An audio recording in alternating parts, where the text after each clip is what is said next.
president of the Sociology Club, member of the Elsinore Benu Think Tank for Restorative Justice, and supporter of the House of Life, who are all co-sponsoring this event with us tonight. I will orally be moderating this event alongside my co-organizer, Lauren Courtwright from Slippery Rock University Gender Studies program, who will be visually moderating this event via the chat function.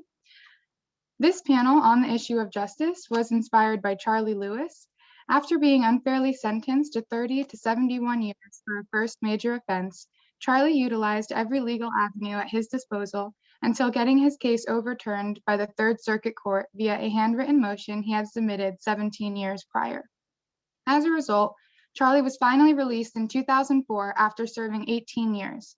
After proving a constitutional violation, his case and legal battle set national precedent for countless others across the country and is still in the federal law books today.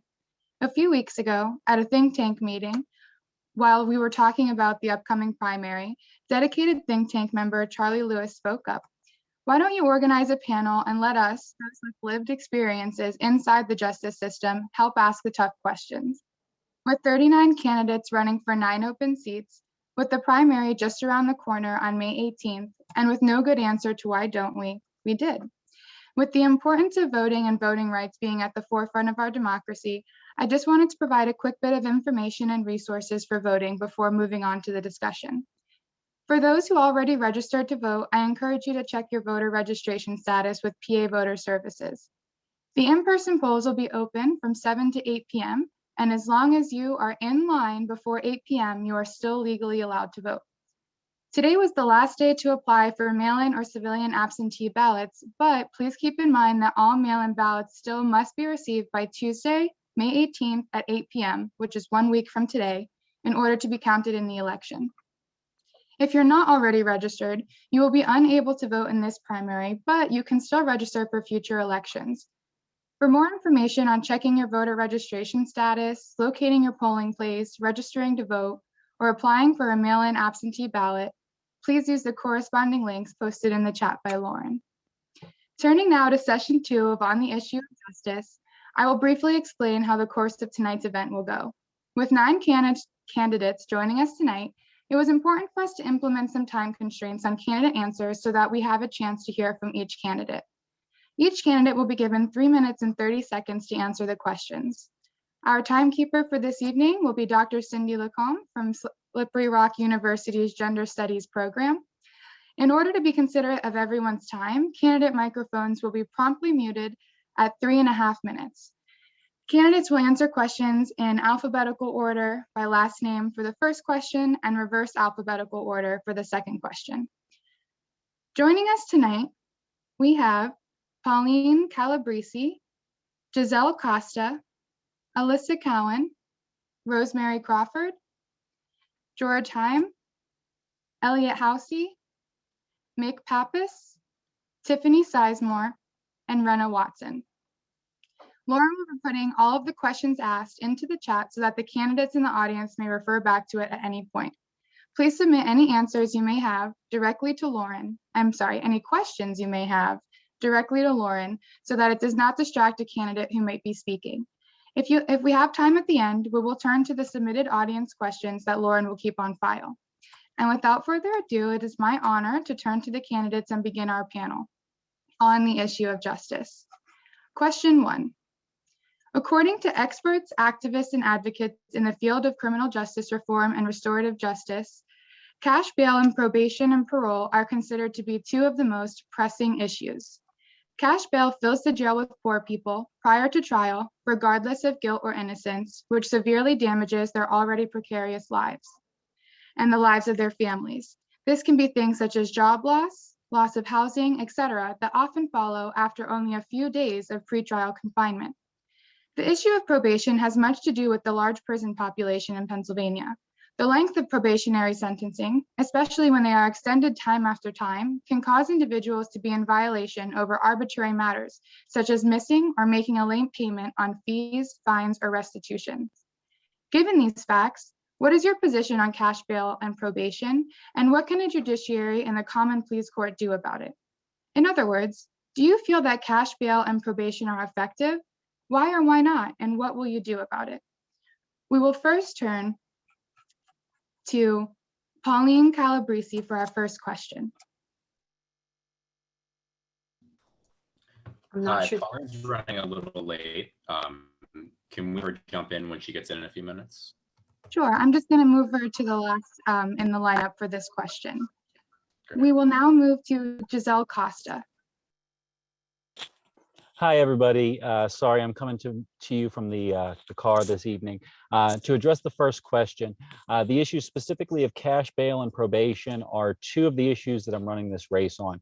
In the cash bail department, we need to stop our reliance on cash bail because it does, as was mentioned by our moderator this evening, basically set up a two-tiered system of justice whereby somebody's financial means becomes the determination upon which they are able to get out of jail and fight their case from the street, or stay in jail and lose their housing, fracture family relationships, lose their jobs. This needs to end. And to that end, what we need to do is start mandatory automatic bail review hearings in the Court of Common Pleas that take place within 1 week of an individual's preliminary hearing. This will make sure that when there are magistrates still giving out cash bail under improper circumstances throughout the county, those decisions are rectified as soon as possible. It would be a matter of having a hearing on Monday, Wednesdays, and Fridays, as we are familiar as lawyers with pretrial Friday. It can be done with bail review, and it could be done quickly. As far as probation, I know that Allegheny County gives out the longest sentences of probation following a period of incarceration anywhere in the state of Pennsylvania, and some of the longest nationally. The point is, these types of decisions just set people up to fail. They burden them with a lengthy period of probation where they're going to be violated, restart the period in the cycle of incarceration and release that just ends in an assignment of more probation at the end. What we need to do as judges is utilize alternative means of sentencing and utilize more of the diversionary programs as a way to sentence folks, whether it be to rehabilitative, restorative justice measures, whether it be to restitution, other means whereby folks are not just put in a jail cell or put on a probationary period and the system washes their hands of them. They need to be actively involved in these people's rehabilitation. It should be more about rehabilitation than it is incarceration. That's my stance on the first question. Thank you very much for your comments. Thank you so much. I will now turn to Alyssa Cowan. Good evening. Thank you for having me here tonight. I appreciate this forum and this discussion. I think there's no question that in Allegheny County, we do have an over-reliance on cash bail, and we also have lengthy probationary sentences that go on for extended periods of time that just end up putting people at risk over those extended periods of time. And both of these issues do disproportionately impact our low-income communities and our Black communities. And so just by looking at the statistics alone, we can see that these are not just systems that we are experiencing. And we all have a role and a responsibility to play, especially as judges.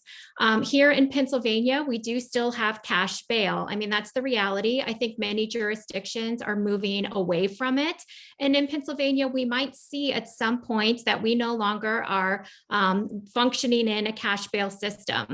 As a judge, while I would be still functioning in a cash bail system, I can certainly assure the public that I would be relying on cash bail for the absolute most serious situations where it would be necessary to protect the public, where there's really a public protection interest at the heart of the case, and really work hard to minimize use of cash bail in any other circumstances. And judges have the discretion to do that. This is a discretionary decision that judges can have.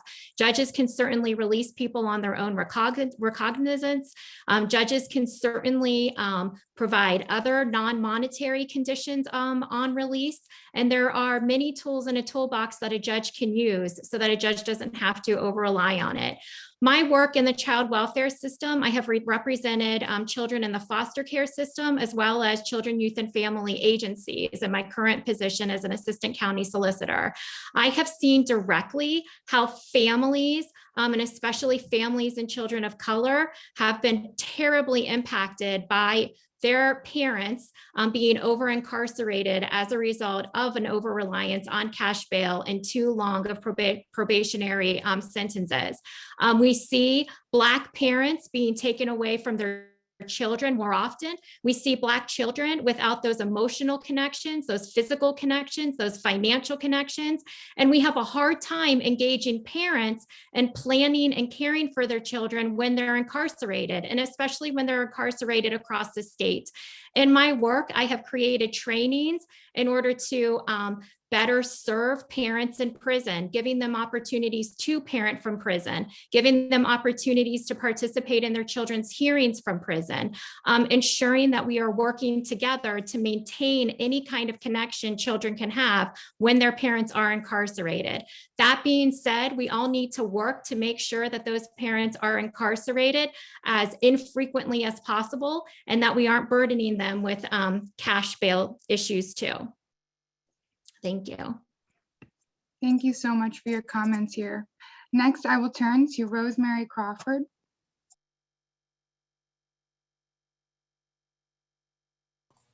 Let's see. I'm muted.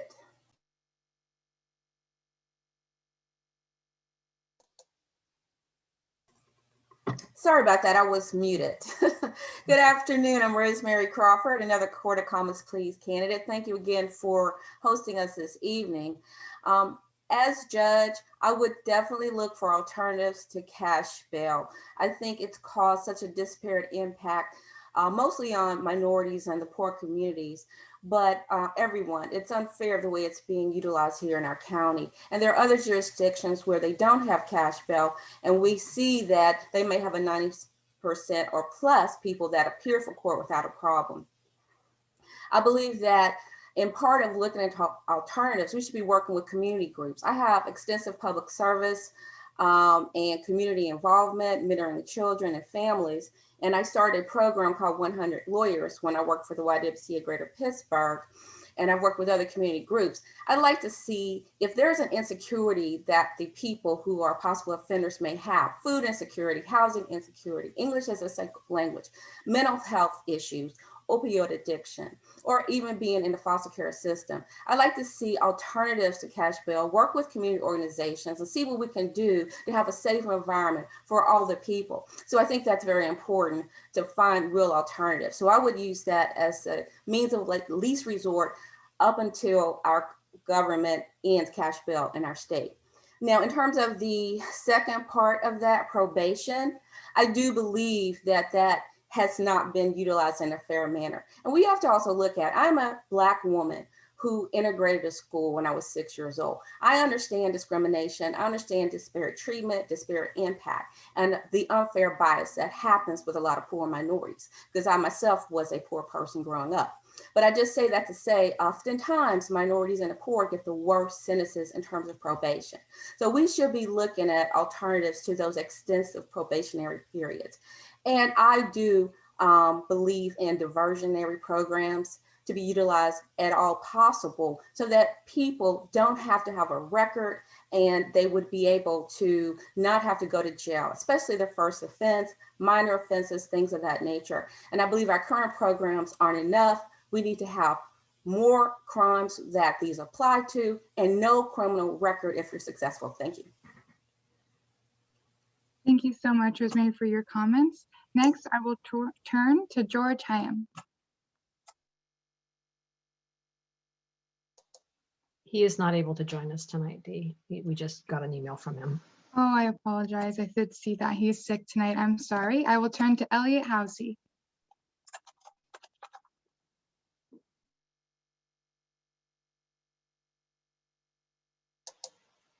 You're muted. Thank you very much. So good evening. My name is Judge Housey. So one of the first issues that I worked to address as the director of the Public Defender's Office was pretrial detention. So if you think about conditions of bail are geared towards accomplishing two goals. One, to ensure the safety of the community and the presence or appearance at a subsequent hearing of the accused. And so a monetary condition of bail does not do either. It does nothing more than discriminate against people from marginalized communities, low-income communities, and it keeps people who don't have the financial means to post bail in jail, and it lets other people out. It doesn't ensure that anyone's any safer. It doesn't ensure that anyone will appear for court. It's discriminatory.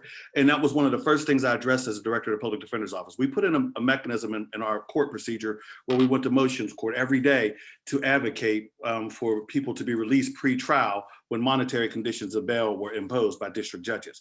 And we had an 80% success rate. We also hired social workers to work with our attorneys in the preliminary arraignments when bail was being set to address monetary conditions of bail. We had an 18% reduction in jail admissions. So it's one of the most pressing issues in our court system. Ironically, we don't even, our bail agency doesn't even make a recommendation of a monetary condition of bail. It's just that our district justices go rogue and they impose a monetary condition because they think it's just a safe thing to do. But there's never a recommendation for a monetary condition. You're either in or out based upon the nature of your offenses. So cash bail is discriminatory. It doesn't accomplish anything other than to destroy lives and keep people incarcerated for offenses in most instances that will not result in jail time when they're resolved. And when we talk about probation, another issue that's been at the forefront during my time as a judge, I've been extremely committed to addressing the sentencing habits in Pennsylvania. Our judges in Pennsylvania give out more probation than any other place in the country, and Allegheny County leads the state. So when you talk about probation, probation does nothing but ensure that a person will end up in a jail cell at some point in the future for a technical violation of probation. And we're just allowing people to languish in jail for periods of 8 months to 11 months, just waiting to resolve probation violations. And if you think about jail being reserved for the worst of the worst, then why is only 19% of the people in jail, why are they there for crimes of violence? The other 81% are there for low-level misdemeanors and probation violations. And if you think about the fact that we spend $103 per day to house people in the jail for probation violations, only to give people more probation when those offenses are resolved, it's counterproductive, it's destructive, it destroys lives, it wastes resources. There are two issues that have been on the forefront of my time in the criminal division as a judge. Sentencing habits have to change. We cannot over-rely on probationary periods because it does nothing but fill our jail cell up. Our jail population has bloomed from $20 million in 2000 to well over $100 million in 2021, despite the fact that violent crime is down 32% and property crime is down 43%. But yet our jail population is up 62% because of our over-reliance on excessively long periods of probation. Opposed to both issues, have worked tirelessly to address them both during my time as a judge. They are extremely destructive approaches to dealing with people accused of crimes. Thank you. Thank you very much, Judge Housey. Next, we will turn to Mick Pappas.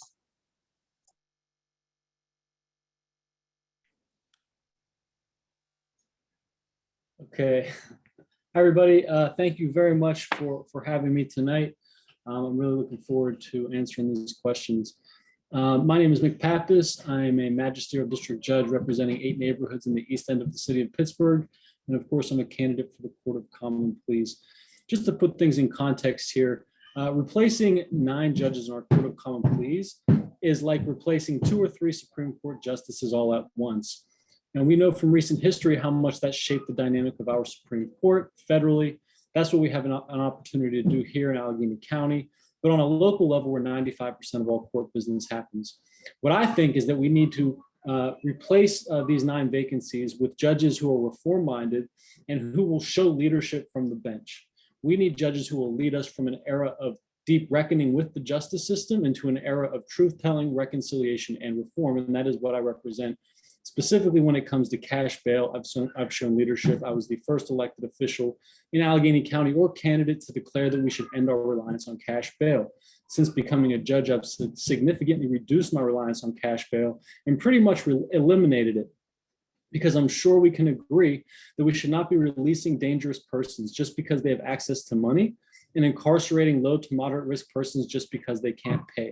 But that's what happens under a cash bail system. And as a judge in the Court of Common Pleas, I will work with magistrates to fill the gaps in our local cash bail system that cause them to over-rely on cash bail. Mr. Housey mentioned that pretrial services never recommends cash bail, but they don't recommend nominal bail or unsecured bail either. These are gaps in our bail system that we can work to fill. I think that the approach is not to bind judges' discretion through bail schedules and algorithms, but to work with judges to create alternatives such as community-sponsored release, specifically for folks who suffer from mental illness, homelessness, drug addiction, and things like that. Now, when it comes to probation, it's kind of two sides of the same coin. Because what we're talking about is over-relying on supervision of one type of another without providing any support, and we have to stop doing that. One way that we can do that, and I've detailed some discussion about this on my website under mickpappas.com/vision, is to replace fines and fees with restorative approaches such as community service, such as job training, such as treatment, giving credit for these types of efforts to reduce reliance on fines and fees, something that tends to hold people on bail for on probation for extended periods of time. And finally, using sentencing discretion as a judge, not imposing long periods of probation, especially where all we're doing is supervising somebody and kicking the incarceration can down the road. Thank you very much. Thank you very much for your comments, Judge Pappas. Next, we will move to Tiffany Sizemore. Good evening. Thank you for the forum and thank you for having me. My name is Tiffany Sizemore. With regard to the first issue on cash bail, similar to what other candidates have said, I am not in support of the use of cash bail. I think that although cash bail in the first instance is set by our magisterial district judges, that when bail reviews come before me, I strongly would support the use of non-monetary conditions of release. I am one of, if not the only candidate in the race who has actually practiced in a state level system, Washington, D.C., without a cash bail statute, with a Bail Reform Act statute that really looks at essentially whether a person is currently on supervision, whether they have any pending cases, how they're doing on that current community-based supervision to set conditions of release. As a result, nearly everyone who's charged with a misdemeanor is released on some conditions or combinations of conditions to come back to court, and many people with felonies are released. And so I understand what it takes and what it would look like to have a system without cash bail, and I understand the types of conditions that can be set in that instance. I agree that cash bail does not do what it says that it does. And were there situations where a person, I believe that a person was truly dangerous to the community? The answer is for that person not to have a bond. The answer isn't to set a ridiculously high cash bail for some sort of, I don't know what reason, public appeal or whatever. The issue is that that person would be held without bond. But that would be rare. And that would only be in situations where there truly was a threat to the entire community that couldn't be monitored any other way except pretrial detention. As it relates to probation, I believe that probation sentences should be short and probation conditions should be clear, limited, and reasonable. Probation, general conditions of probation that can be pages and pages long, like many other people have said, are essentially a setup for a return to jail or return to incarceration. And so I think that probation conditions have to meet the force of whatever the person is on probation for. And once those conditions are met, then probation needs to be wrapped up quickly and the case needs to be closed. With regard to both of these issues, both probation and cash bail, I believe that judges have a role at policy tables on these issues. Judges can help craft legislation at policy tables. I'm well positioned as someone who's done a lot of policy work and who has sat at many policy tables to be able to engage in that work immediately upon my election to the bench. And so, for example, I've seen judges in juvenile court on the national level lead probation reform efforts to get rid of general conditions of probation and overly onerous probation conditions. So in addition to what I can do on an individual caseload, I would immediately begin to work on these issues at a policy level so we can create systemic reform. Thank you. Thank you very much, Tiffany, for your comments. Next, we will turn to Renna Watson.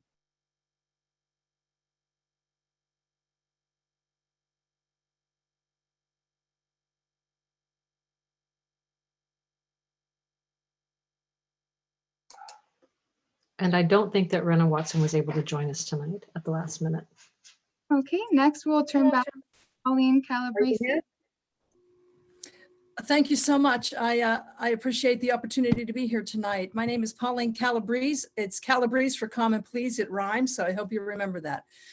This is an issue that is very near and dear to my heart. I'm going to look down because I have I'm looking at my timer. I am the mayor of Penn Hills, which is the largest municipality outside of the city of Pittsburgh in Allegheny County, which means we also have the largest minority population. We have close to 30 neighborhoods, but this is an issue that deeply, deeply affects my constituents, my friends, and my neighbors. In addition to that, I was a parent advocate. I graduated from law school in 1988. Back then, crack cocaine in the 1990s hit the scene in Pittsburgh. It was ravishing neighborhoods, families, homes. It was horrific what was happening. It was a new thing on the scene. Some of you, I don't know that you will know, but it was a famous case called the Baby Byron case. And that was a case, so I'm not telling you anything that is not in the news. And there actually was a movie made about that situation. I represented Baby Byron's mother, who was a victim of the crack cocaine epidemic. You know, she was in the media, they portrayed her as a monster. But the truth is, she, like many of my clients in that situation, were like the girl next door. They were kind, they were funny, they were sensitive, and they were ashamed. They were trapped in addiction. And I learned very, very early in my career that we need to treat addiction as a psychological and medical condition, because that's what it is, instead of punishing people. And we see this over and over and over again, that we use this myth of cash bail and probation and these sorts of things. What it is, it's just digging the hole deeper. And I see this in family court too. What we need to do is, first of all, go to the root of the problem and don't just take a look at cash bail and probation in a generic sense. We need to do we need to do more. We have special courts. We have Phoenix Court. We have mental health court. There are good things that are happening in our court. I get it. I have clients that are in CORE, and they are in various programs that we've changed from a 28-day program to a year-long program. Those are good things, but we need to do more. And the primary thing that we need to do is to recognize that punishment is not the answer. Having cash bail is not the answer, because then what happens, it's like anything else. People who have money can make that available to them. People who do not, they will sit in jail, and it's absolutely contrary to the United States Constitution. You are presumed innocent until proven guilty. And then that has a ripple effect. It has the effect on the children. It has effect on your household. It has effect on the entire community. Let me just say this, because I see I got the 30-second warning. If you ever wondered who would play you in the movie it was a composite, but it was the movie Losing Isaiah, starring Halle Berry, Jessica Lange, and Samuel L. Jackson. And yes, you guessed it, I was played by Samuel L. Jackson. I thank you so much. Calabrese for comment, please. Thank you so much, Mayor Calabrese. We will now turn to our second question for the evening. In 2012, the Supreme Court ruled in Miller v. Alabama that mandatory life sentences without parole for minors is unconstitutional under the Eighth Amendment's ban on cruel and unusual punishment, citing that juvenile brains lack impulse control and proper executive function, and that their developing brains are more amenable to rehabilitation. In 2016, the Supreme Court ruled in Montgomery v. Louisiana that Miller v. Alabama could be applied retroactively, meaning those who had been sentenced under the previous guidelines before Miller v. Alabama could still seek relief.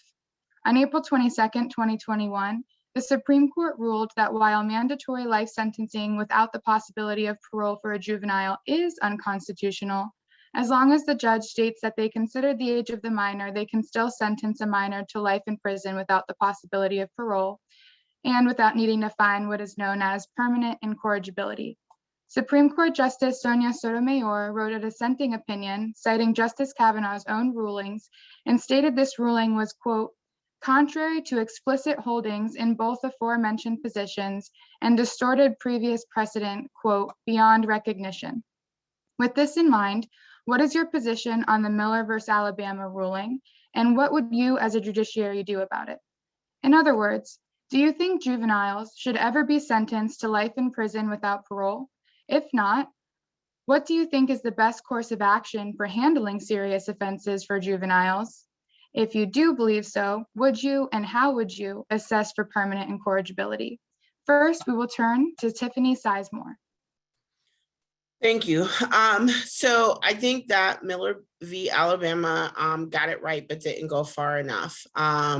So Miller is the last or one of the last in a long line of cases starting back from Roper in 2005, where the court really looked deeply at the juvenile adolescent development, social science and brain science, and started to really recognize what, as they even acknowledge in their opinions, anyone with a common sense understanding of children knows, which is they are capable of change, and they are capable of reform in ways that oftentimes adults are not.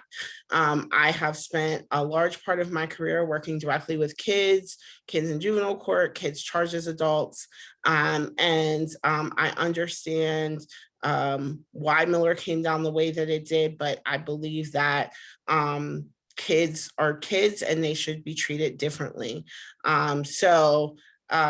In terms of should kids ever be sentenced to life without parole, I can't, assess what cases might come before me if I get elected. But what I can say, in over 15 years, I've represented hundreds of children, and I've never met one who I thought was appropriate for a sentence of life without parole. But what I would say is that Jones v. Mississippi is evidence that elections have consequences. We got Jones v. Mississippi as a result of an administration that was allowed to replace several Supreme Court justices. And now they've taken a huge step backward from a long line of case law that the Supreme Court crafted over many years. I don't think that my first read of Jones v. Mississippi, I don't think it affects the juvenile statute, the Pennsylvania statute around how to assess decertifying children down or transferring children up to criminal court. And so when those cases come before me, I will continue to rely on social science, brain science, and the common sense things that we know about children to assess whether a child should ever be sentenced to life without parole. But at this point in my career, I have not seen a child who I think would be eligible for life without parole, given what we know. I think in terms of the best course of action for handling serious juvenile offenses is to, I think, maybe extend juvenile court jurisdiction to 25, which is when we know that adolescent brain development sort of comes to an end. However, I would not support that without some serious limitations on those who can stay in juvenile court to 25. I think it should only be young people who perhaps are either convicted or adjudicated delinquent of first-degree murder or similar types of very, very serious offenses, because currently, as it stands, juvenile court jurisdiction can last far too long. But for those who are very serious, I would support an extended jurisdiction in juvenile court to address those offenses. Thank you very much, Tiffany Sizemore.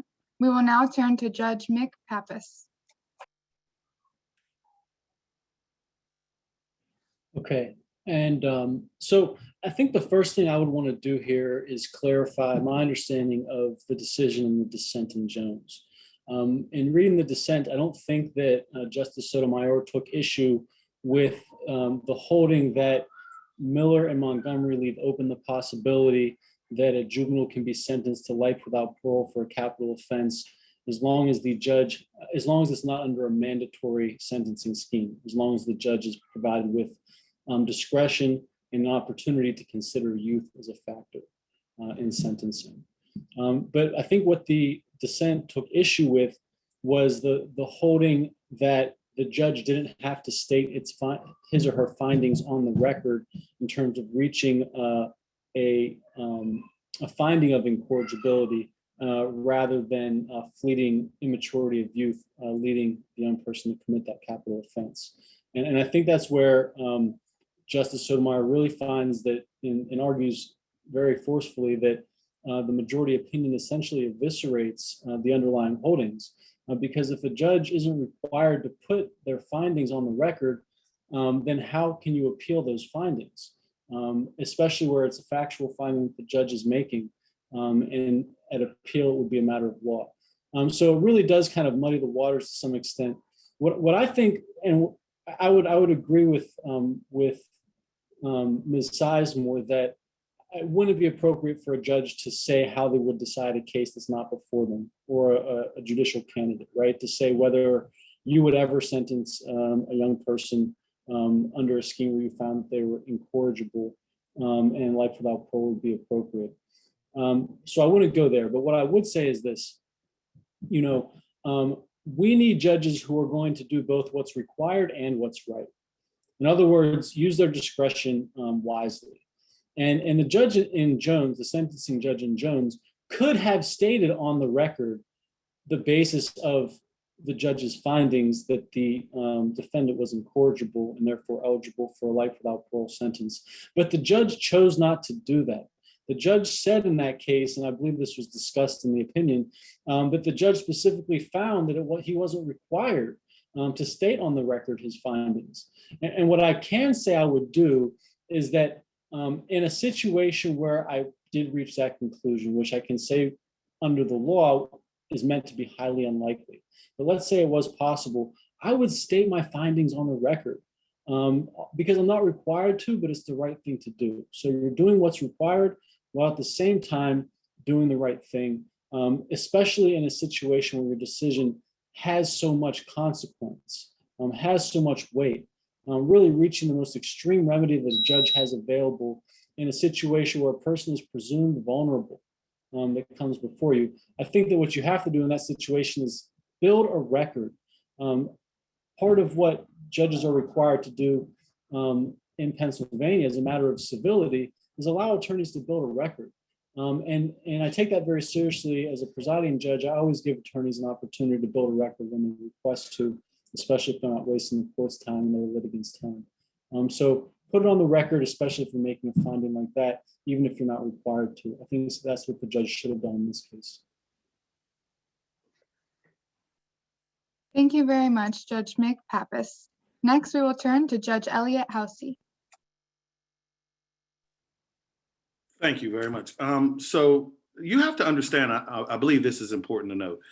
Up until the holdings of these cases, Pennsylvania had the largest population of juvenile lifers, juveniles serving a life sentence without the possibility of parole, than any other place in the entire world. You can pick the country, you can pick the city, you can pick the state. We had more juveniles serving a life sentence without the possibility of parole than any other place in the world. So when you think about Pennsylvania's response when dealing with juveniles charged with an offense, charged with crimes, it's extremely harsh and unforgiving. I think that there is no circumstance under which a juvenile should be sentenced to a mandatory term of incarceration of life without parole, because it takes the the discretion from the judge.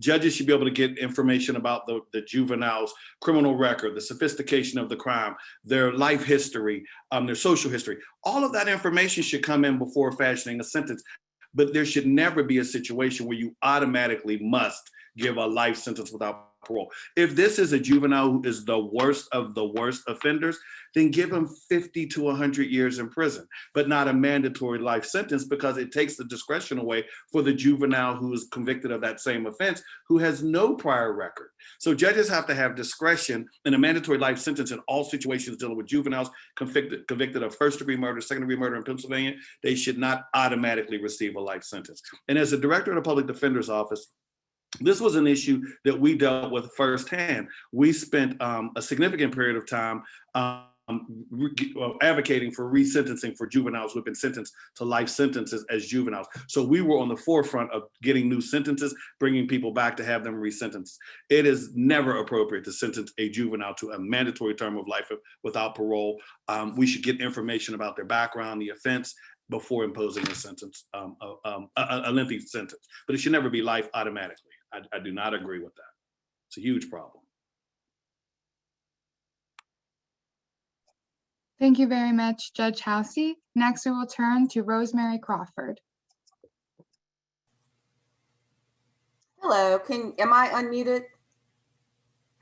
Okay, great. Thank you so much. I think that children are children, and they should not be sentenced as adults. And there's rules regarding juveniles for a reason. It's been stated that their brains aren't even fully functioning until they're in their 20s. I think as a person, just a little background, I've represented juveniles as conflict counsel for years. I have worked as a guardian for Kids Voice. I have also been director of legal resource for the YWCA, and I have a decades of actually mentoring children and adults, working with one-on-one and in groups.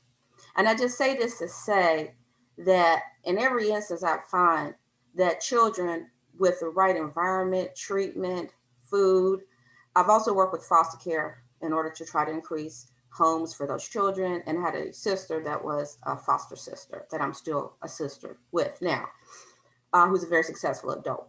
But I say this to say, I have seen children grow, be groomed, and change. I think it's deplorable the way Pennsylvania treats its children. I think that we can do better. Now, as a candidate, no, I cannot say how I would decide a case that's not before me without knowing the facts and the law. We have judicial canon of ethics, but I can say that I do not think it's appropriate to treat children like animals, to house them in prison for life, and we've got to do better. They're children for a reason. Thank you. Thank you so much, Rosemary Crawford. Next, we will turn to Alyssa Cowan. Thank you. I really appreciate this question overall for our forum tonight. I think it's really important and really timely. And so when we look at our Pennsylvania case law relating to juveniles and life without parole, we know we have the Batts decision in 2017, which put the burden on the state, which puts a burden on the Commonwealth to prove beyond a reasonable doubt that a child is incorrigible and incapable of being redeemed in order for life without parole for a homicide crime to be imposed upon the juvenile. And, the Supreme Court in 2010, the United States Supreme Court in 2010, because we have had a pretty atrocious history in the United States of how we have treated our children. So in the 2000s, we did see some progress in terms of the United States Supreme Court taking some actions so that across the United States, we would see children being treated as children, and that our juvenile justice system would be implemented as it was intended to be implemented, which was to focus on rehabilitation, not punishment. That was the intent of our juvenile justice system to begin with. But we saw many states imposing life without parole for a variety of crimes, even beyond homicide crimes.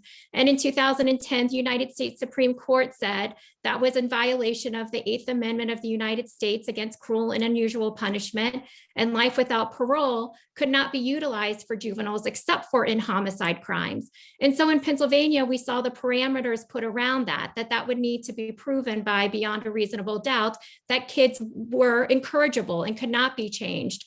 And now in this current case that we have in the United States Supreme Court, it's a little bit disheartening to see us kind of moving backwards a little bit, where instead of the United States Supreme Court ending life without parole for all juvenile crimes, we now have the United States Supreme Court saying, well, as long as the judge considered that the kid was a kid, it's fine. Those state laws are fine, no problem. So a state law like Pennsylvania, which is providing some extra protections, which is great. It's great that we have that, but other kids in other states don't necessarily have that same opportunity. And so I think this current United States Supreme Court case is really this bigger issue of where do we want to be going in the United States? Do we want to still be the outlier in the world that isn't treating kids as kids and has a juvenile justice system that still has incredibly harsh punishments for children? Or do we want to keep progressing and evolving? You know, in the United States, when we had the United States Supreme Court in 2005 abolished the death penalty for our children, the only countries that were left in the world at that time utilizing the death penalty were us, Iran, and Saudi Arabia. So, you know, it's like, what direction do we want our law to be moving in? And those issues are extremely concerning to me. As an attorney who has represented children for the bulk of my career, I believe children should be treated as children. I believe that the criminal justice system for adults should be different than what we're doing in our delinquency system for our children. We know our children's brains are not fully developed until their mid-20s. We know that our teens are going through lots of changes. Anyway, I get worked up on this issue. So thank you for the opportunity to be worked up. Thank you so much, Alyssa Cohen. We really appreciate that. Next, we'll move to Giselle Costa. Hi, on this issue, I believe I share an opinion with most of the other candidates so far, is that while we cannot issue a ruling prospectively, what we can say is that we should not be putting children behind bars, mandatory life in prison without the possibility of parole for any of the number of reasons that we mentioned, whether it be juvenile brain development or whether it be something as simple as taking the discretion out of the hands of a judge to make a decision to really impact what the courts are supposed to be doing, and that is reformation, restoration, and rehabilitation, as opposed to simply locking folks up and throwing away the key. This goes to your first question as well. When we talk about judicial discretion, these are the type of ways that judges can be leaders from the bench. These are the types of ways that judges are able to utilize that discretion to expand our diversionary courts, to lower their sentencing use of incarceration, to focus their sentencing more along the lines of rehabilitation, to focus their pleas and their interim processes before sentencing, but after an arrest, on clearing up folks' records, keeping down incarceration rates, and utilizing those types of programs at the expense of the way we continually just do business, the way that we always have done business, which is just, as I said, lock them up and throw away the key. Specifically, as it relates to the juvenile system, again, we should not be deeming any member of our community, especially juveniles who are not fully functional or who are not fully formed. We should not be labeling anybody irredeemable such that they don't even have the possibility of parole. As Judge Housey said, if you have somebody that might be the worst of the worst that anybody has ever seen, give them a 25 or a 50-year term of incarceration, as opposed to a term of incarceration of life without the possibility of parole. It eliminates the chance that that person is ever going to be redeemed or could be redeemable. And I believe that that strikes exactly at why the cases that have come down have ruled it cruel and unusual punishment to impose these types of sentences on folks, on our young folks. And so thank you very much for your time. That's my position on the second question. Thank you so much, Giselle Costa. We will now move to Mayor Pauline Calabrese. Thank you so much. You know, while we can never prejudge a case, you know, the term incorrigible just breaks my heart. I have 5 children. They are between the ages of 17 and 24.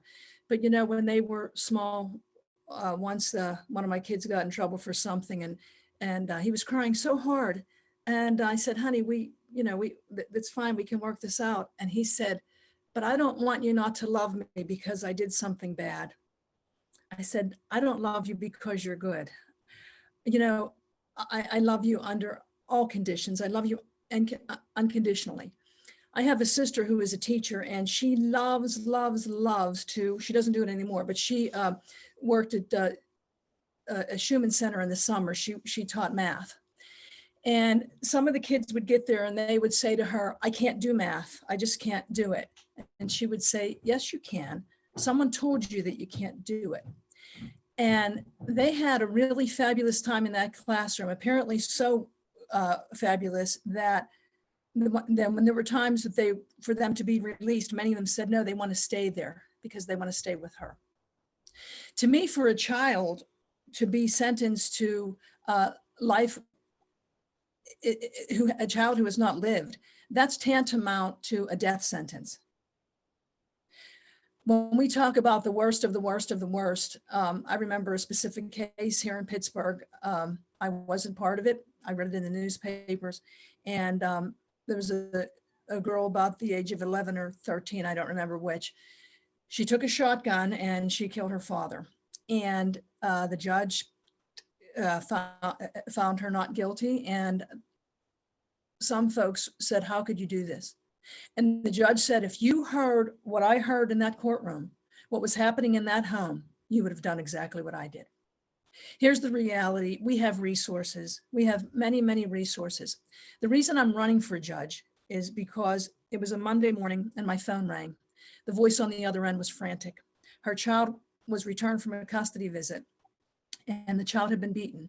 She took the child to Children's Hospital and the marks were consistent with having been beaten with a wooden spoon. The police said that she had to file a PFA. She filed the PFA. She asked me to go to the hearing. I said, you don't need me to go to the hearing with you. I said, you'll be fine. The judge will see that there are problems. People in the household don't know how to care for a crying baby. And they will put resources in the home. She said, no, I'm really afraid. I want you to go with me. I went to the hearing and it ended up that we did not get a PFA. And it was astounding. See, that judge had never worked in family court. The judge didn't know the law. The judge didn't know his authority, and the judge did not know the resources available to him. I decided then and there that I was going to become a judge. Because see, that's what happens. We dump new judges into family division and they don't know the resources. We need to have judges that are willing to think out of the box and use the resources that are available. To me, to sentence a child to this sort of to life is tantamount to life, is tantamount to a death sentence. And I think that we need to recognize that this is one of the ramifications that I talked of. There are, in my mind, no such thing as an inherently bad child. Pauline, we're going to have to. Oh, I'm sorry, I missed the 30. That's okay. Yeah, sorry about that. I don't believe any child is incorrigible. Okay, thank you. Thank you very much, Pauline Calabrese. And thank you all so much to the candidates who shared their thoughts here with us tonight. We really appreciate your time and your accessibility. I will now turn to some of the questions that have been submitted by the audience, and the candidates will have 2 minutes to answer them. I'll go through them randomly as they come through, and I'll just give one question to each candidate in alphabetical order. Before I do so, I did just want to thank Dr. Cindy Lacombe for keeping things on track and running so smoothly this evening. And thank you to Lauren Courtwright, who worked so hard to put this event together with me and for her diligence as our visual moderator. Don't forget the links for everything are in the chat if you need them. And thank you to the Elsinore Benu Think Tank for Restorative Justice, the Duquesne University Sociology Club, the House of Life, and the Slippery Rock University Gender Studies Program for co-sponsoring on the issue of justice. And last but not least, for being the inspiration and for helping us ask the tough questions, I want to say thank you to Charlie Lewis. Okay, so for our first question, going back to regular alphabetical order, we're going to turn back to Mayor Pauline Calabrese. For juveniles who are sitting in prison serving life sentences without the possibility of parole who have not yet been resentenced, what, if anything, can the judiciary do to try and help them? Well, you know, we have, there are legislative hearings. I think that, you know, we have to look at the lawmakers, and we have to work as the branches of government do, and come and say to the lawmakers, look, you're not seeing the ramifications. You're not seeing the outcome. You know, it's one thing to sit in an office and, you know, sit at the computer and figure out how you're going to legislate. It's quite another to be out there in the public and to see, because as I say, the ramifications are in adult criminal court, in juvenile court, and there are two sides to juvenile court. There's the delinquency side and the dependency side. We see the ripple effect in both sides of juvenile court. We see it in family division. We see all of this. So I think that we would, you know, to a degree, definitely the judiciary has to use its discretion, but when it comes time to taking a look at the law and you have to follow the law, there's a fine line where you can go outside the box. And then there comes a point whenever the people in leadership, the judges, have to say, look, we need you to actually change the law, to work with us and change it. Thank you very much. We will next turn to Giselle Costa. The question is, how is a danger to community measured and understood?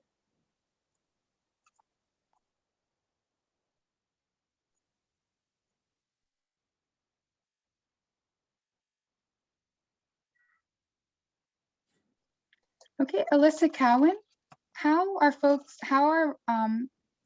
is a danger to community measured and understood?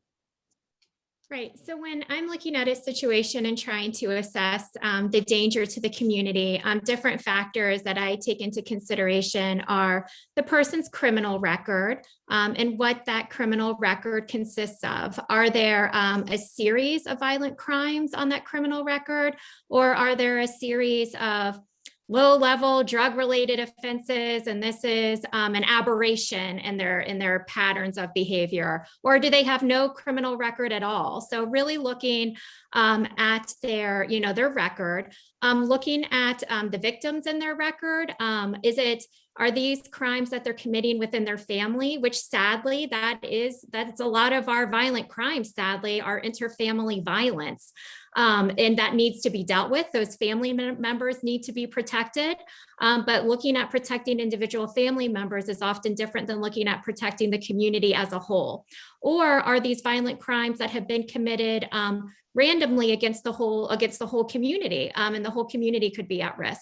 So really looking at those type of factors and figuring out then what would need to be done to protect either community or individuals from that person. Thank you very much, Alyssa Cowan. Next, Rosemary Crawford. What do you believe are the causes of high rates of minority incarceration, and what can the judiciary do about it? Well, at this point, I'd like to say that in the current Court of Common Pleas, there's only 3 Black elected judges and only 1 Black woman judges. And I say that because out of 43 judges, we need to do better. There's disparities in the law, there's implicit bias, and unfortunately, the disparate impact and treatment of arrest of individuals based on being a minority and being poor. So we see that disparate impact. We see it in terms of the people who are arrested, and then in terms of the poor and Black people who are convicted of crimes that get sentenced to higher rates, more probation. And we just have to look at January 4th or January 6th, when people who try to overthrow the government were released on their own recognizance. They're in jail getting organic food and allowed to leave the country. This is not how poor and minorities are treated, for the most part, everyday citizens. So there is disparate income, treatment, race, minorities, and I think, again, we can do better. Thank you very much, Rosemary Crawford. Next, we will go to Judge Mick Pappas. And your question is, What kind of communication, if any, do judges have with the Department of Corrections? And we have two questions that are kind of the same, so I'm going to include it. It says, what kind of power do judges have to protect individuals in the custody of the Department of Corrections and to enforce their rulings once they have left the courtroom?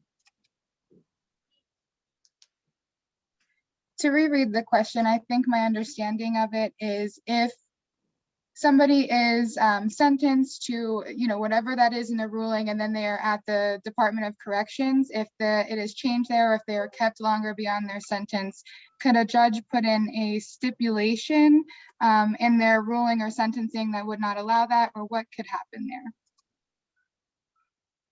That's a really good question. And I think that while it's important for there to be finality in decisions, that's an important part of the judicial process, and it's essential to judicial economy. I think that if there is a mechanism by which a judge can revisit a sentence on an ongoing basis, that the judge should consider it because circumstances change. In terms of direct communication with the Department of Corrections, I'm really not sure, because I know that we work with agencies that are within the courts, right? That are within, like, such as pretrial services, such as with adult probation, juvenile probation, agencies like that. But Department of Corrections is under an entirely different branch of the government. And once the judge makes a sentencing decision, that sentence is final. But I would like to know if there would be mechanisms through which a judge can revisit a sentence, revisit circumstances. One thing that I've talked about in this election, and a position I've taken, is that I think we should think about adopting a habeas docket within our courts here. In other words, a docket where a judge would regularly review the circumstances of persons who are incarcerated under their orders, oftentimes pre-trial. There are folks that go to mental health facilities who are deemed unable to stand trial because of their mental illness, and they stay in those facilities for a really long time without being reviewed their circumstances by a judge. So I think that anytime we're going to have an opportunity to kind of check up on a person, check up on their conditions, we should be holding those hearings with experts present, and making sure that a person is brought before the court for the court to make an assessment.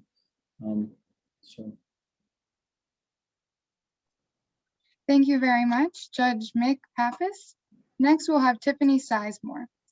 What is your position on using house arrest or electronic monitoring devices instead of cash bail, especially for lower income persons? So I think when it's appropriate, it's fine. My concern is this. I would rather try to find some other conditions of release. For example, calling in, checking in with pretrial services, or if necessary, coming to see pretrial services, or getting on some sort of electronic communication like Zoom or FaceTime with pretrial services a couple times a week, rather than EHM or house arrest.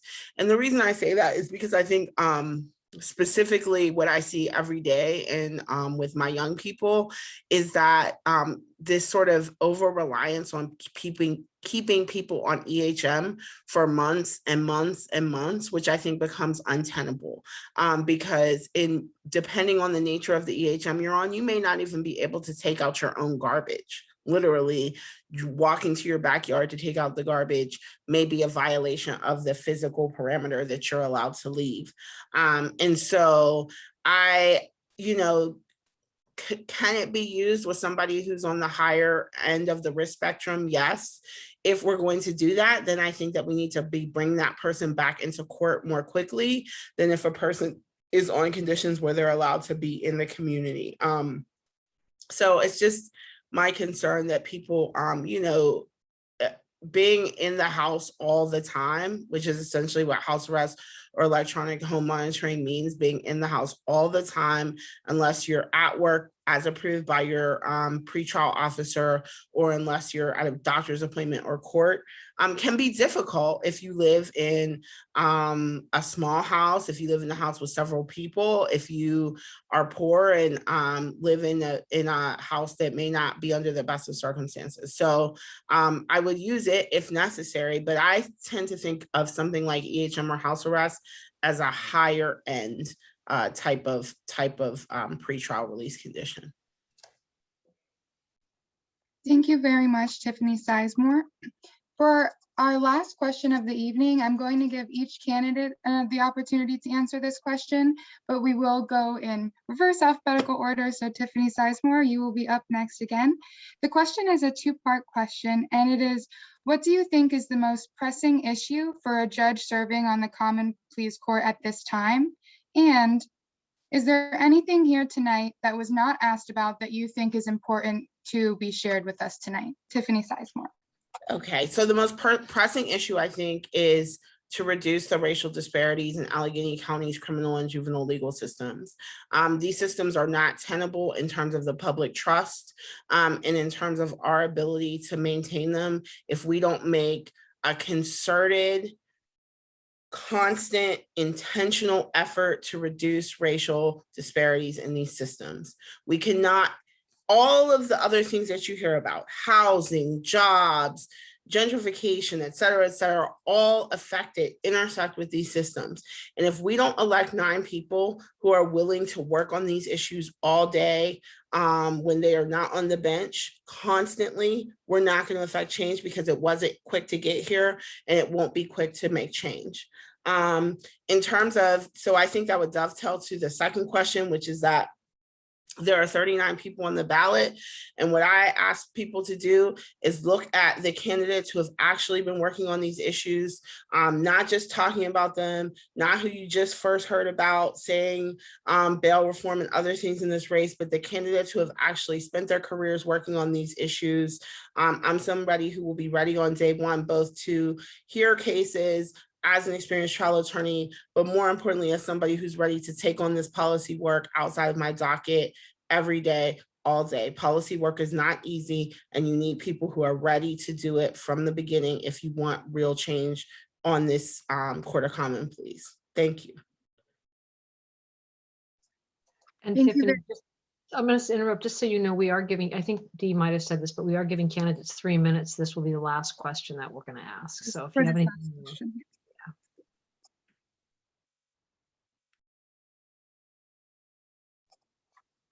And thank you so much, Tiffany Sizemore. Next, we will have Judge Mick Pappas for the same question. Hey, everybody, I just want to thank you so much again.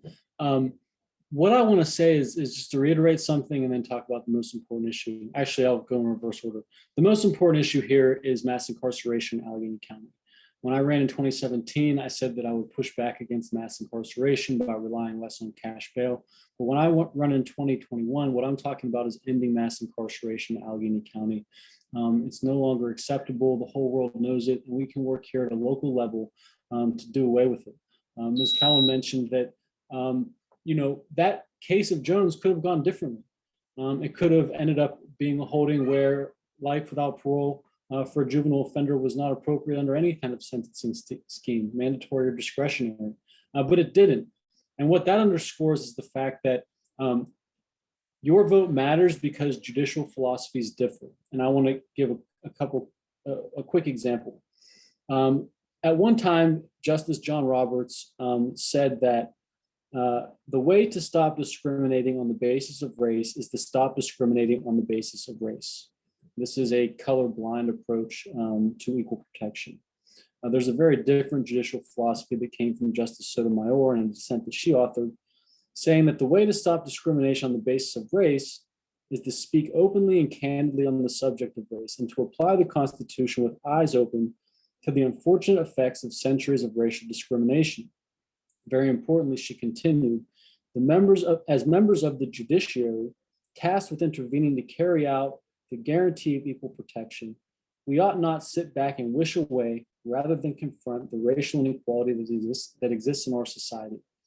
The fact is that we as a society over-rely on arrest and incarceration to solve our social problems. That's why we're 5% of the world general population and 25% of its prison population. Much of what we've discussed here all relates back to mass incarceration. And I just want to thank all the sponsors here tonight for really highlighting that issue, whether it has to do with incarcerating kids, incarcerating innocent people in terms of pretrial detention, long terms of probation that just delay the inevitable, somebody eventually being considered violated and being incarcerated. We over-rely on arrest and incarceration to solve our social problems, and as judges in the Court of Common Pleas, we can play a significant role in reducing that, especially here at the local level. Judges in the Court of Common Pleas make very important decisions in cases. But the other thing that they do is they set policies and priorities for our courts here in Allegheny County. They sit as a board of judges and make decisions with respect to local rules of procedure, how we interact with local agencies within the courts that have thousands of employees, whether we're going to have specialty courts and of what kind. This is what's on the ballot this May 18th, and I strongly encourage everybody to find reform-minded candidates that suit their preferences. Thank you. Thank you so much, Judge Mick Pappas. Next, we'll move to Rosemary Crawford. Hello. I do believe that the biggest issue we have in Allegheny County is discrimination based on race, mostly against Black people. It's just a fact in terms of police killings, in terms of the disparate impact, disparate arrests. I think it's important to have Black judges. We only have 3 elected out of 43. This is an opportunity for transformative change on that bench. And I think it's important to look at community service and works and actions to fight against racism. I'm a lifetime member of NAACP. I've worked with BPEP, the Black Political Empowerment Project, Summit Against Racism, mentoring children, working to help them get jobs, scholarships. I mean, working with the Bar Association, Opportunities for Minorities Committee, just a lot of things to show how important a lifetime against racism and being willing to speak out against racism. I'm highly recommended by the Allegheny Bar Association based on my preeminence in the law, my public service, and my judicial temperament. I don't want to put down any other candidate. I think everyone has value, so I'm not going to disparage anyone. I do think that we've got to get diversity on that bench, people that really understand discrimination, implicit bias. And me, I've been trained in cultural competence at the YWCA while I was under the Center Against Racism. I trained people in cultural competence. And I think it's important to get people who are real advocates for against racism for children and who want to be in family court and in juvenile court, because I want to help our youth. I have the experience, I have the background, I have the knowledge, and I'm ready to go. Thank you. Thank you so much, Rosemary Crawford. Next, we'll have Alyssa Cowan. Thank you. I think all of the candidates tonight have expressed concerns about the overrepresentation of our Black community in the justice system and the legal system overall, whether it's the criminal justice system, whether it's our family division with our families and children being more vulnerable as a result of many times their parents being incarcerated for lengthy periods of time in our Black community. So we are not, need to be very mindful of the fact that we are working with individuals who are coming into our courtrooms who already are essentially being overrepresented in our system and needing to provide a trauma-informed space when they walk into our courtrooms and being very cognizant of what their needs are. Our legal system, our court system is a public service like other parts of our government, and we can serve the individuals walking into those courtrooms much better than we currently are. We're moving from the days of COVID to the days of back to in-person civilian life. And we need to be mindful as we're making that transition that we take some of the things that we've learned during COVID, such as people don't need to be dragged away from their jobs, from their kids, from their full daily schedule of activities to sit in that courthouse for hours on end waiting for their hearings to be called. That's been overly burdensome on great numbers of our families coming into the courthouse. And we should utilize some of this technology post-COVID world. We should make the courthouse more accessible to people with disabilities, people with families. People should be able to still, participate in their hearings by teams sometimes, instead of always having to catch 4 different buses, try to find childcare for their kids to get to that courthouse. And I think the judges on the bench do have an opportunity to make those sorts of things happen. And I think it's important to elect judges who are willing to take the time to put the energy and effort into court improvement projects. And I'm a person who has done that in all of my positions. I've been a part of many different work groups looking at opioid use disorders, IPV services to better serve our families and our communities. I also come at this from, I have my master's in social work, and I was a practicing social worker prior to being an attorney. So I really do try to look at needs holistically and taking actions that are actually meeting the full needs of everyone walking into our courthouse. I think another topic we could have talked about tonight is our jury pool and making sure that we are having a diverse jury pool for our cases, and encouraging people just simply to participate in their democracy in that way. Thank you so much, Alyssa Cowan. Last but not least, we will turn to Mayor Pauline Calabrese. Thank you so much. I think we have to look at the economics of it. The courthouse door is really not open to everyone. And part of that is, as we've said here, a glaring issue is the minority population. Talk is cheap, is one of the other candidates indicated. The question is, what have you done? I would like to point out that, first of all, as the mayor of Penn Hills, I do have the largest minority population outside the city of Pittsburgh. I'm abundantly aware of my neighbors, my friends, and my constituents of the situation of what's happening. The next thing I think that it's important to know is that I am endorsed by the Western Pennsylvania Black Political Assembly. There's connections with BPEP and so forth there. I also won the 2018 Legal Excellence Award for my pro bono work. So it's, when I look at, I fundamentally believe that people should have access to good health care. I fundamentally believe that people should have access to a good education. And I fundamentally believe that people should have access to the courthouse door. And I have, for over 20 years, been a volunteer for Neighborhood Legal Services Attorney associations, so that people can get access to the courthouse door. A really, really big issue is the fees that are charged by the court. If you don't have the $300 or $400 that it costs to file a custody complaint, your child isn't going to have access to you. And that is just wrong, the fees that we are charging. So when you look at everything from cash bail to the fees that are being charged, again, if you have the money, regardless of race, you get in. If you don't have the money, you don't get in. So I think that's, really critical that we look at those. The next thing, I think it's important that it's just glaring that we look at the competence and the people who are ready to go. Look, there are 9 seats available, and historically, traditionally, and I don't see any reason why it should change, the new judges elected will go into family division. I have dedicated my entire career, although I've practiced in all 4 divisions. I'm a trial attorney. I've done civil and criminal jury trials. After I had my kids, I focused primarily in family court, and I am ready, willing, and able, and I will hit the ground on day one. I don't need any training. I thank you so much. Thank you, Pauline Calabrese. We only have a few more minutes here for the remainder of the evening. I'm happy to open now the floor to any of the audience members who might like to interact with the judges or candidates right now. I just want to say thank you again, though, to everyone who joined us here tonight, both the candidates and the audience members.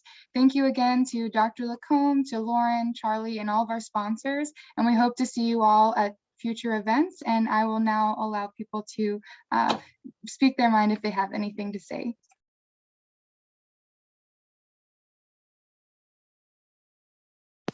Charlie, thanks for raising your hand. Go ahead. Yes, I'd like to, Judge Pappas, I think what he was trying to say to you before was that sometimes whenever you're sent to sent to like Western Penitentiary, okay, and people have a number of charges. And instead of, the judge would run them all together, but, like 5 to 10 if they had 4 of them. Well, the judge sometimes would run them all together. Well, you get down to the penitentiary, Department of Corrections runs them wild on you.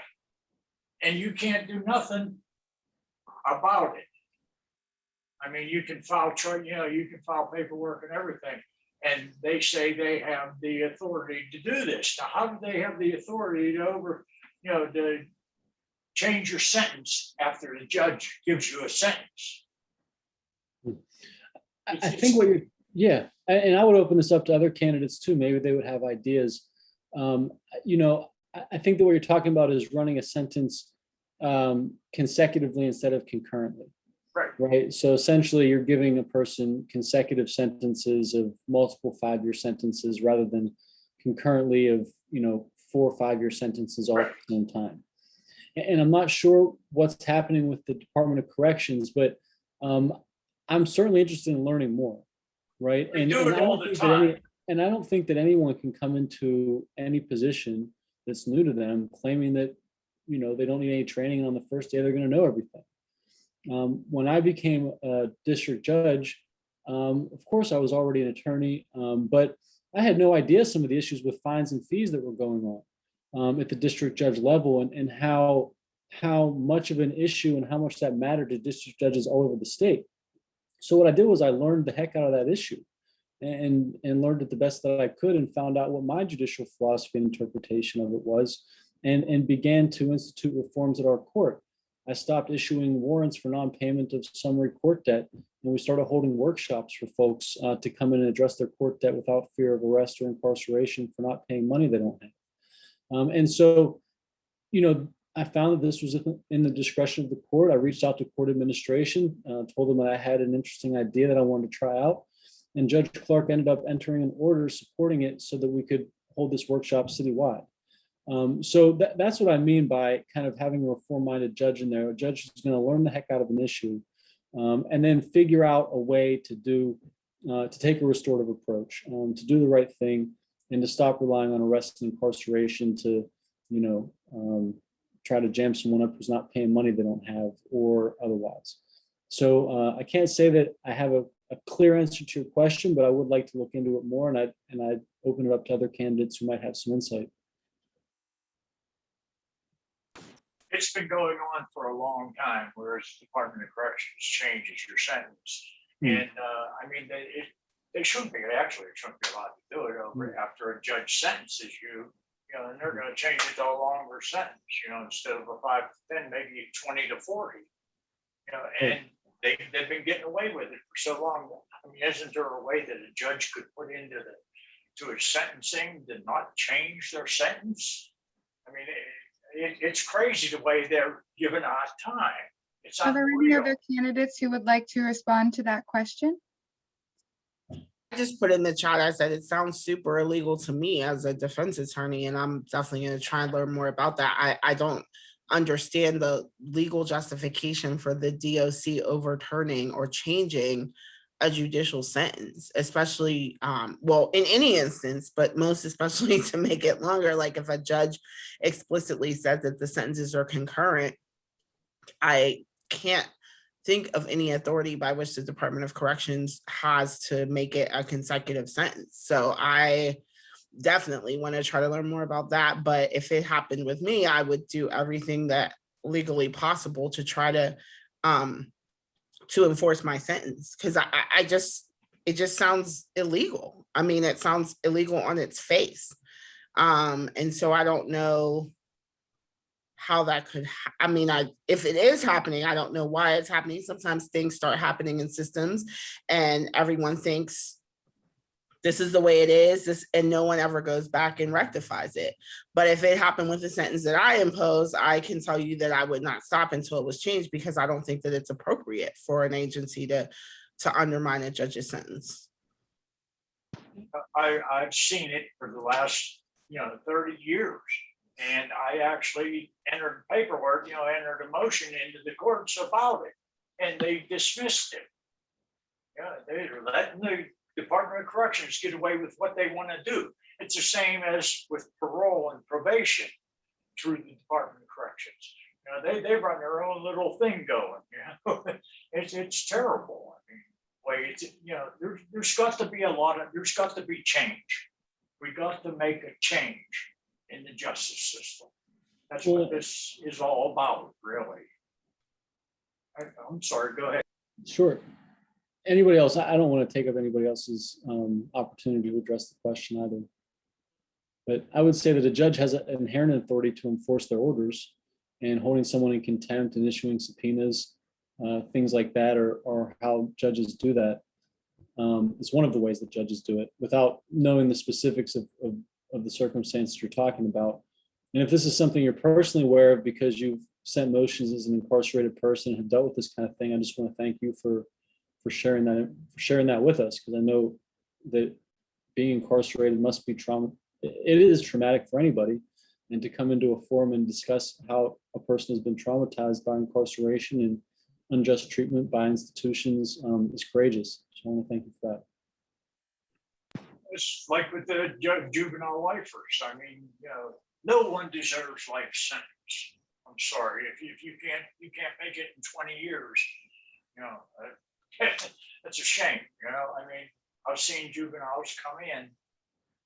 When they came in, they were real tough guys, but after a year or two, they started figuring it out. They figure out life, and it's terrible the way the United States Supreme Court just brought down that ruling, because if you or I would take a kid that was bad, one of our kids that was bad, and lock them in a basement or lock them in a cupboard, wouldn't be charged with child abuse. What's the difference from the justices that are putting them in for life when their brains don't know what they're doing?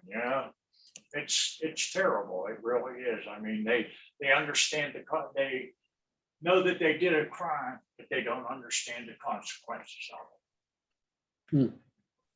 I was just going to chime in with Tiffany pointing out that it sounds like a super illegal practice, that this also kind of just begets the importance of accessibility of attorneys and people having access to attorneys to speak to, ask questions about when they feel like something is not quite right going on, especially if they're currently incarcerated, and needing to make sure that we think about that accessibility of attorneys, affordability of attorneys, who can reach out, who can get representation, who can, find and connect with attorneys to be able to present any motions that might need to be presented, et cetera. If they're experiencing something such as what's being described here, and as Mick and Tiffany both pointed out as being highly problematic, and I agree with that. And and somebody could be quite vulnerable in that situation if they don't get connected to an attorney who can advocate for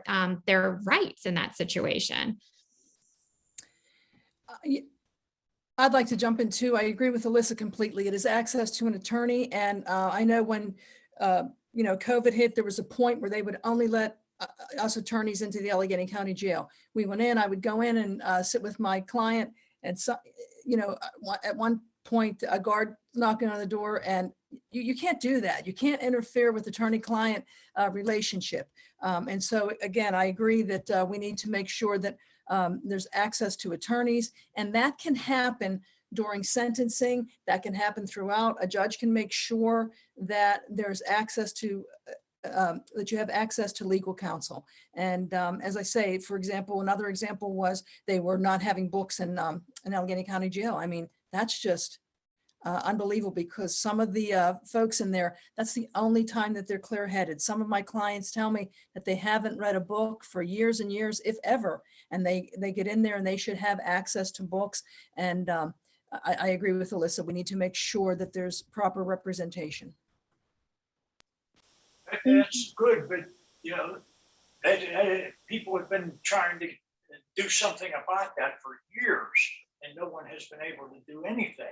It's something, I mean, you could look at you could find out yourself what's going on there. I mean, they do change your sentences. And I think that's why a lot of us are running right now, because we want to see this happen. We don't want to keep doing the same thing over and over and over again. You know, I think I can say for all of us, this isn't easy to run, but we think it's important, and we recognize that we want to see these changes. I'd like to thank all of you for being here, and really, I understand, you know, that you have a lot to do. But thank you for showing up. It means a lot. Thank you. Just to echo Charlie, thank you guys all so much for being here. Thank everybody who joined us here tonight. We really appreciate it. That's all we have for tonight. We ended perfectly on time. Everybody's comments were absolutely amazing. It's given me a lot to think about, I know. I hope everybody will be voting who's an Allegheny County voter on May 18th. Next week on Tuesday. If you need any more information about voting, please see the chat function. Lauren did put links in there to help you get registered or to find a polling place, whatever it might be. Everybody have a great evening. Thank you. Thanks so Thank you. much. Thank you very much. Good night. Thank you, everyone. Thank you. Thank you so much.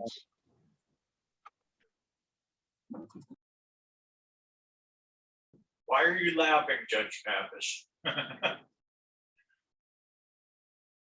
He seems like a nice guy. He does. Good night, everybody. I'm going to end the Zoom.